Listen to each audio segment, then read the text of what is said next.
Road, bridge और tunnels को ऐसे डिजाइन किया गया है कि किसी भी अटैक की सूरत में सिर्फ एक बटन दबाकर इन्हें उड़ाया जा सकता है। दुनिया में पहले भी दो वर्ल्ड वॉर हो चुके हैं, इसमें करोड़ों लोगों की जान गई, कितने ही देशों की इकोनॉमी कोलैप्स कर गई और समुद्र के इतने अंदर जाकर किसी कंट्री पर हमला करना नामुमकिन है। ना किसी वॉर टाइम स्ट्रेटेजी के इस देश पर मात्र 7,000 लोगों की ही आर्मी है और पिछले 250 सालों में ये देश एक भी जंग का हिस्सा नहीं रहा। यूरोप में होते हुए भी ये ना तो यूरोपियन यूनियन का हिस्सा है और ना ही ये नाटो का हिस्सा है। नमस्कार दोस्तों, मैं शोभित मलिक आपका स्वागत करता हूँ। देखिए, न्यूक्लियर वॉर तो होगा, चाहे अभी हो या कुछ सालों बाद हो, ये गारंटी है कि ये होगा। सवाल ये है कि न्यूक्लियर वॉर से बचेगा कौन। एक तरफ रशिया और यूक्रेन के वॉर की वजह से पहले से ही दुनिया पर वर्ल्ड वॉर 3 का खतरा मंडरा रहा था, तो वहीं अब ईरान के इजराइल पर हमले ने इस खतरे को और मजबूत कर दिया है। और इस दुनिया में पहले भी दो वर्ल्ड वॉर हो चुके हैं, जिसमें करोड़ों लोगों की जान गई, कितने ही देशों की इकोनॉमी कोलैप्स कर गई, अरबों खरबों का नुकसान, और जो जिंदा भी रह जाते हैं उनके लिए लिविंग कंडीशंस बहुत ज्यादा खतरनाक हो जाती हैं। पॉल्यूशन और जानलेवा केमिकल्स का असर बरसों तक एटमॉस्फेयर में रहता है। तो ऐसे में जो बड़ा सवाल उठता है वो यही है कि अगर विश्व युद्ध हुआ या न्यूक्लियर वॉर हुआ तो क्या कुछ इस धरती पर बच पाएगा? तो जवाब है जी हाँ, कुछ कंट्रीज ऐसी बचती हैं जिन पर इस वर्ल्ड वॉर का या न्यूक्लियर वॉर का कोई भी असर नहीं पड़ने वाला। इस वीडियो में बात करेंगे ऐसी ही टॉप 3 कंट्रीज की जो वर्ल्ड वॉर के दौरान इस्तेमाल हुए न्यूक्लियर वेपन्स के असर से भी बच जाएंगे। इस लिस्ट में नंबर 3 पर आता है न्यूजीलैंड, जो कि ग्लोबल पीस इंडेक्स के मुताबिक एक बहुत ही पीसफुल और दुनिया का 10वें नंबर का सबसे खुशहाल देश है। लेकिन इस वर्ल्ड वॉर से इसके सेफ रहने की असली वजह इसकी लोकेशन, इसकी रिच रिसोर्सेज और इसकी पॉलिटिकल स्ट्रेटेजी है।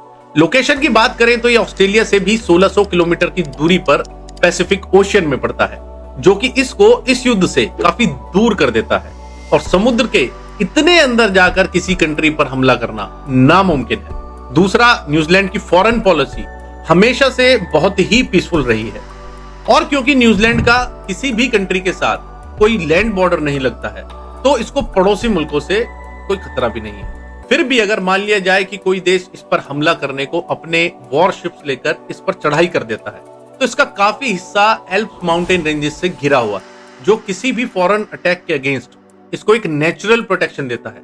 और एक बात यह कि ना तो न्यूजीलैंड का इंटरनेशनल पॉलिटिक्स में कोई बहुत ज्यादा रोल रहता है और ना इसके पास कोई ऐसे खास रिसोर्सेज हैं कि कोई भी देश इतनी मेहनत करेगा इस कंट्री पर अटैक करने को, जो कि न्यूजीलैंड के नजरिए से एक बहुत अच्छी बात साबित होती है और इसको बनाती है one of the safest place of this world war. इस लिस्ट में नंबर 2 पर आता है फिजी। इसकी लोकेशन भी लगभग न्यूजीलैंड की तरह ही है। यह भी पैसिफिक ओशियन में न्यूजीलैंड से करीब 2000 किलोमीटर की दूरी पर पड़ता है और ऑस्ट्रेलिया से लगभग 2700 किलोमीटर दूर। फिजी एक बहुत ही खूबसूरत छोटा सा देश है जहां सी फूड की भरमार है और फिजी के पास ऐसा कुछ भी नहीं जिससे ये किसी भी सुपर पावर को अपनी तरफ अट्रैक्ट करे। बिना किसी वॉर टाइम स्ट्रेटेजी के इस देश पर मात्र 7,000 लोगों की ही आर्मी है। फिजी की लोकेशन इतनी डीप है कि एशिया, अमेरिका, यूरोप और अफ्रीका में होने वाले युद्ध यहां तक पहुंच ही नहीं पाएंगे।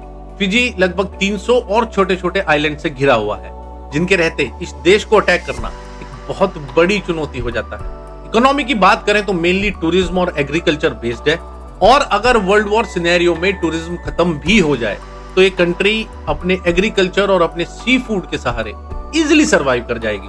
इसके कम्युनिकेशन जरूर थोड़ा डिस्टर्ब हो सकते हैं, यहाँ तक कि इस पूरी दुनिया से इस हद तक कट ऑफ हो जाएगा कि जंग में जीत कौन रहा है शायद ये भी फिजी वालों को ना पता लगे। बट जान माल का खतरा इस कंट्री पर नहीं होगा, जो कि इसको बनाती है one of the safest country in the scenario of world war. इस लिस्ट को टॉप करते हुए नंबर 1 पर आता है स्विट्जरलैंड। इसकी लोकेशन देखेंगे तो एक तरफ फ्रांस है, इटली है, तो दूसरी तरफ जर्मनी और ऑस्ट्रिया है। अब आप सोचेंगे कि जब ये इतनी कंट्रीज से घिरा हुआ है तो फिर सेफ कैसे हुआ? एक्चुअली स्विट्जरलैंड दुनिया की सबसे न्यूट्रल कंट्री है और पिछले 250 सालों में ये देश एक भी जंग का हिस्सा नहीं रहा।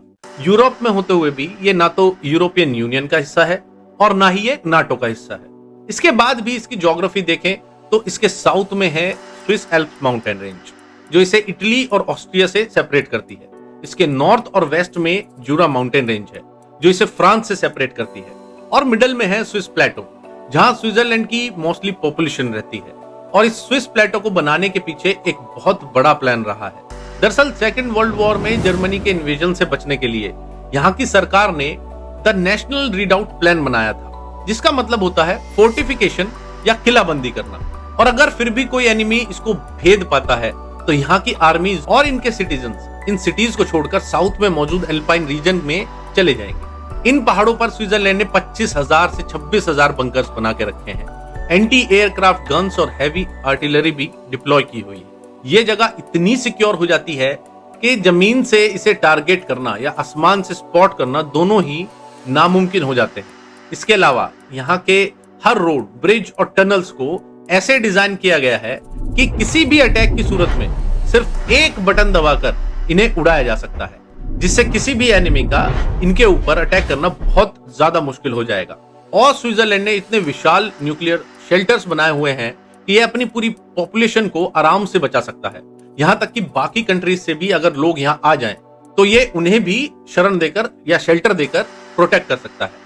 वर्ल्ड वॉर 2 में हुए न्यूक्लियर अटैक को देखते हुए स्विट्जरलैंड की गवर्नमेंट ने लॉ बनाया था कि हर रेजिडेंशियल बिल्डिंग में न्यूक्लियर शेल्टर्स जरूर होंगे, जो हिरोशिमा में गिरे बॉम्ब से भी लगभग 800 गुना ज्यादा तक एक्सप्लोजन को झेल सकते हैं। इसलिए बोल सकते हैं कि न्यूक्लियर वॉर भी स्विट्जरलैंड का कुछ नहीं बिगाड़ सकता। ऐसा कहा जाता है कि न्यूक्लियर वॉर से पूरी दुनिया में सिर्फ 2 ही चीजें बचेंगी, एक तो कॉकरोचेस और दूसरा स्विट्जरलैंड की पॉपुलेशन। इतना सेफ है ये कंट्री। और आप सोच के देखिए कि जो मुल्क जर्मनी का लैंड बॉर्डर टच करते हुए हिटलर और 2 वर्ल्ड वॉर से बच निकला, उसका क्या ही कोई बिगाड़ पाएगा। वीडियो अच्छी लगी तो शेयर करें और कमेंट करें और हमें बताएं क्या कोई और कंट्री भी इस लिस्ट में होनी चाहिए थी। मिलते हैं नेक्स्ट वीडियो में, तब तक के लिए नमस्कार।